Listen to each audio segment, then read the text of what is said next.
All right, let's go to one question for each game. I really think there are a lot of games where I just don't know how the offenses are going to do. Really interesting matchups on the AFC slate here. Baltimore at Jacksonville. Are you confident, Jamie, in either offense in this game? No, but I'm confident in certain players. So while the collective is not exactly great, the individuals I hope will be great. So you're not getting away from Lamar Jackson despite the struggles, and his hip injury might be something why he's not exactly performing up to his usual standards. Mark Andrews, you're not getting away from him. I think DeMarcus Robinson is certainly interesting for some people that have receiver woes or some concerns about matchups, based on what he's done in 2 of his last 3 games.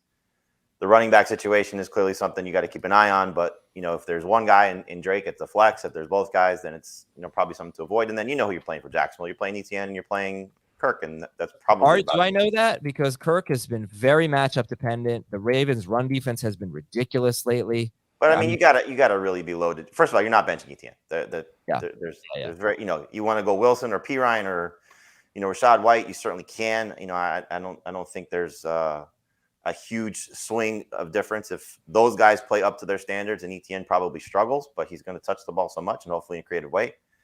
And then Kirk, I think just based on volume, I would expect them to be chasing points, at least, if the game script holds. They're going to probably be throwing.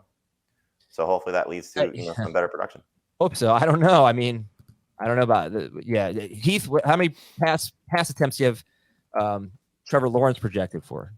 30. I almost just said a number without looking. I guess I could look, but 37 is my my first thought.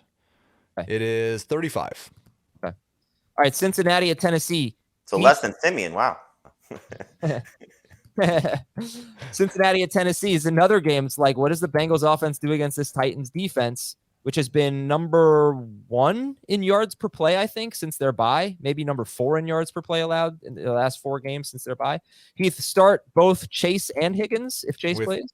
Without any question, doubt, concern, or thought. Absolutely, yes. And I don't know if the Titans are vastly improved against wide receivers. There have been a lot of wide receivers that have scored fantasy points against them lately. The Packers had 3 wide receivers score double-digit fantasy points.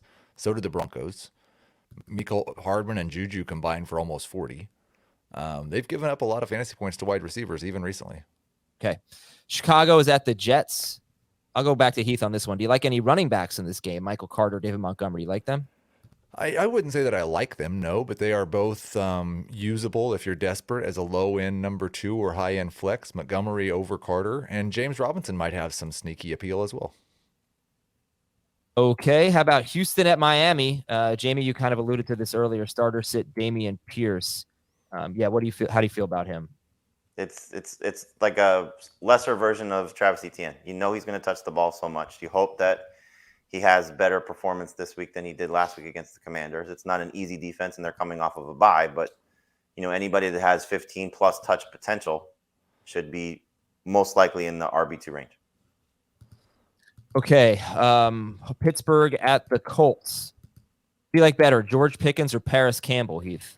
It's pretty easily Paris Campbell in full PPR. Much closer in non-PPR, but I would still take Campbell. I think one of the trends I'm looking at here is in 2 games with Jeff Saturday as the head coach, they've thrown something like 30 pass attempts, 30 to 32 in both games. Their targets have been a lot more concentrated, though, right? I don't know, because Alec Pierce actually had a lot of targets last week. He did last week, yeah. The first week it was just Campbell and Pittman, but last week Pierce got in there. But they've been a lot more. Went up until last week, though. What'd you say? The pass attempts went up in game 2 from game 1. I think 2. But it's still way lower than what we'd seen. Like it seems like Jeff Saturday, as long as they can stay competitive, he wants to be a running team. So it's just a trend to watch going into this game against Pittsburgh. Little buzz about Pittsburgh's offense, by the way. Maybe I would, if you could stash Kenny Pickett, might not be the worst idea. He's throwing the ball downfield a lot more. Go ahead. I picked up Kenny Pickett this morning, and I'm starting him over Kirk Cousins. Okay. Tampa Bay's at Cleveland. Jamie, starter sit Donovan Peoples-Jones. I think he's right where he should be every week, which is a high-end number 3 receiver with the chance to finish as a top 20 PPR guy if he scores like he did last week. But it's the only thing that really concerns me, to be honest, is any weather problems. If there's a lot of wind in Cleveland, then I think it could be an issue for mostly the Browns side of things. But I think if it's fairly decent weather, then Peoples-Jones has a chance to live in that 11-12 PPR range, and if he scores, he'll be thrilled. By the way, your overall confidence level in the Buccaneers offense in this game. It's going to be one of the last games we preview. Jamie won't be on for it. So overall confidence in the Bucs in this game. I think what you got from Brady minus the stupid play calls in the Munich game is what you should expect. Somewhere between 250 and 300 yards passing. Again, weather being okay. Godwin and Evans being dominant. Hopefully somebody else stepping in that you could maybe use, which would be Julio Jones. And then Rachaad White being the lead running back over Leonard Fournette. But if both play, they're flex at best. Rams at Chiefs. Do you trust any Chiefs players other than Mahomes and Kelsey? I wrote that thinking Juju wasn't going to play, but Heath, it's weird. It's like we expect the Chiefs to do so well, and the run, I don't know. What do you think about the Chiefs? Well, I think the nice thing is they give you a lot, and it doesn't matter as much this week because nobody's on a bye, but they give you a lot of flexes that you can throw in there and say, I can see a scenario when this guy's a top 20 player at his position. Sky Moore, Jerick McKinnon, Pacheco.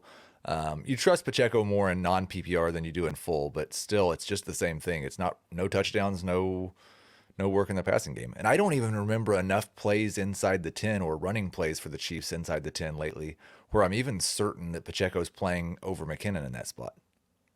Yeah, you never know with them. They have a wheel on the sideline. They do wheel decide. Well, I think Andy Reid just has this, hey, watch this. We've never done this before. And they're going to do this now. Like tendency breakers is just all they do.